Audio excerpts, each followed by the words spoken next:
है अपने YouTube channel Rohit study GS में। आज हम देखेंगे आपदा प्रबंधन के चैप्टर 3 के बारे में। प्राकृतिक आपदा एवं प्रबंधन, भूकंप एवं सुनामी। भूकंप क्या है? पहले देखेंगे भूकंप क्या है। भूपटल के नीचे होने वाले कंपन को हम क्या कहते हैं? भूकंप कहते हैं। यानी पृथ्वी को किसी कारणवश हलचल की जो घटना होती है उसे हम क्या कहते हैं? भूकंप कहते हैं। पृथ्वी भूकंप आने के बहुत सारे कारण हैं। जब हमारे पृथ्वी के अंदर बहुत सारे प्लेट है जो आपस में क्या हो जाते हैं? टकरा जाए। टकराने के कारण क्या आ जाता है? भूकंप आ जाता है। ठीक है। भूकंप से बचने का उपाय क्या है? किसी भी मजबूत टेबल पलंग के नीचे छुप जाना। यानी अगर आप घर में है, घर से बाहर नहीं निकल पाते तो किसी मजबूत टेबल के नीचे छुप जाइए, पलंग के नीचे छुप जाना चाहिए। दूसरा है बिजली को बंद कर देना चाहिए और घर से बाहर निकलना चाहिए। बिजली को इसलिए बंद कर देना चाहिए, अगर बिजली आप बंद कर दिए ताकि आग लगने की संभावना न रहे।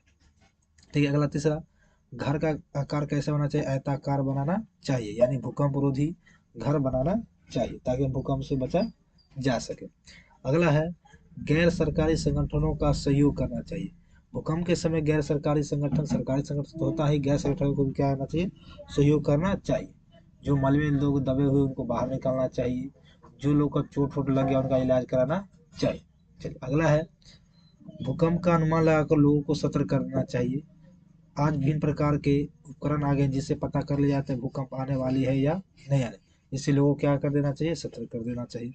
अगला है जान माल की क्या करना चाहिए? सुरक्षा करना चाहिए। हो सके तो जान माल की रस्सी को खोल दे ताकि वह अपनी जान बचाकर भाग सके।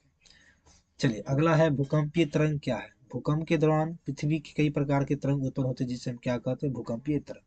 जैसे भूकंप आएगा तो उसमें विभिन्न प्रकार के तरंग उत्पन्न होते हैं जिसे हम क्या कहते हैं? भूकंपीय तरंग। भूकंपीय तरंग 3 प्रकार के होते हैं: प्राथमिक तरंग, द्वितीयक तरंग और दीर्घ तरंग।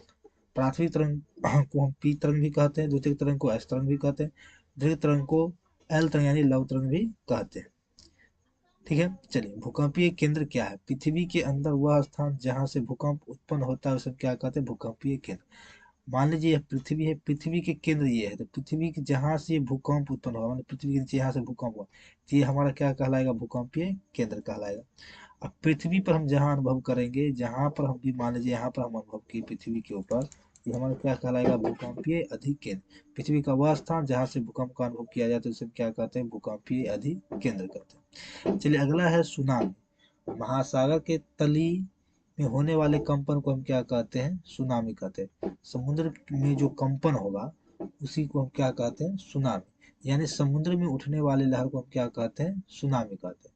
जापानी भाषा में सु का अर्थ होता है समुद्र तथा नामी का अर्थ होता है लहर, अर्थात समुद्र में उठने वाली लहर को हम क्या कहते हैं? सुनामी कहते हैं। सुनामी से बचने का उपाय है समुद्र के किनारे मैंग्रोव नामक वृक्ष लगाइए ताकि सुनामी से बच सके।